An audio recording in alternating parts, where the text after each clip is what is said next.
Un discours sur les mots, ceux de Jean-Marie Leclésio qu'il manie depuis plus de 40 ans, ceux de la langue française donc, qui sonnent et trébuchent parfois, fermant la porte au dialogue.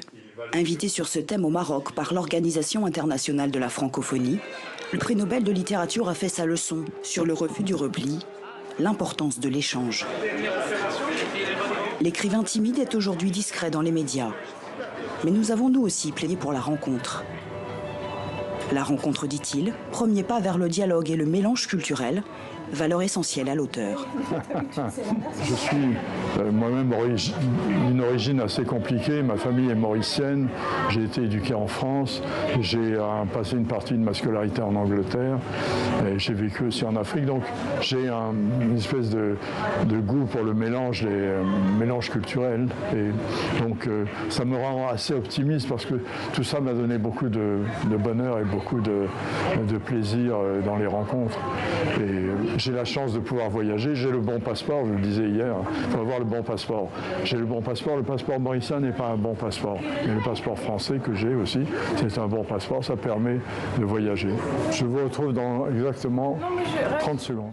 Toujours en partance, la migration lui est chère. Il y a la question de l'identité, il y a la question de la possibilité de sortir de sa culture pour rencontrer une autre culture, la possibilité même de transmigrer, de traverser les frontières. Toutes ces questions sont abordées.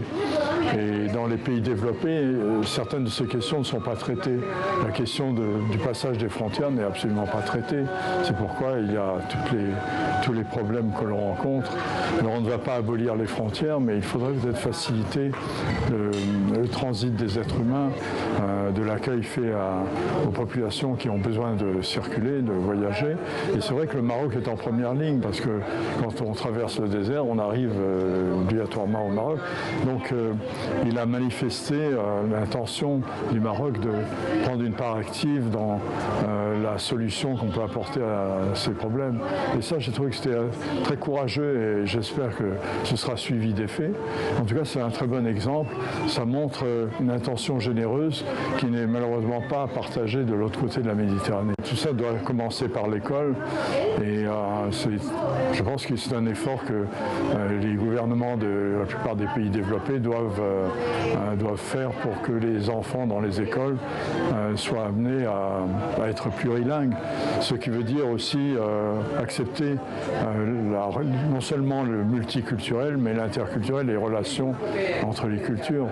Parce qu'on pourrait se contenter de parler une langue et de l'utiliser quand on va dans le pays où elle est parlée, mais il faut faire un pas en avant et il faut que dans un pays où il y a plusieurs communautés, que ces communautés puissent se rencontrer et échanger dans le domaine lexical, dans le domaine de la langue, mais aussi de la culture, des habitudes, des relations humaines, même des jeux, de l'imaginaire, que tout soit partagé. L'idée même de l'identité, c'est un repli en soi.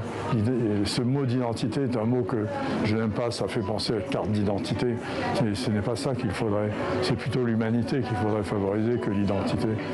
Les mots sont évidemment choisis, matière première littéraire mais aussi politique. Les mots ont la valeur qu'on leur donne par l'exercice qu'on pratique dans la vie, l'exercice moral et culturel qu'on pratique dans la vie. Enfin, je vais juste vous donner une anecdote qui est, à mon avis, assez caractéristique.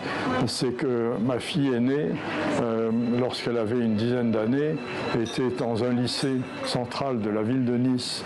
Elle suivait des cours d'arabe et au cours de sa scolarité, la langue arabe a été délocalisée et on l'a reléguée au lycée de banlieue.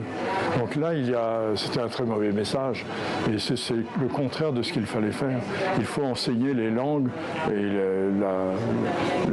l'interculturel doit être enseigné dans toutes les écoles de manière égale et ça doit être même favorisé dans les lycées qui auraient tendance à devenir des ghettos. Donc c'est une action sociale, c'est une action... c'est compliqué, mais je pense qu'on devrait y arriver. En tout cas, ça passe par l'éducation, il n'y a aucun doute. Seule l'éducation peut résoudre ces problèmes qui n'en sont pas. C'est des problèmes de cohabitation, de générosité, d'échange, et sont donc des problèmes assez faciles à résoudre. On ne vient jamais à bout du dictionnaire. La richesse du lexique, c'est infini. Les mots ne sont pas seuls, les mots sont combinés avec d'autres, donc il faut progresser à chaque instant dans la combinaison des mots.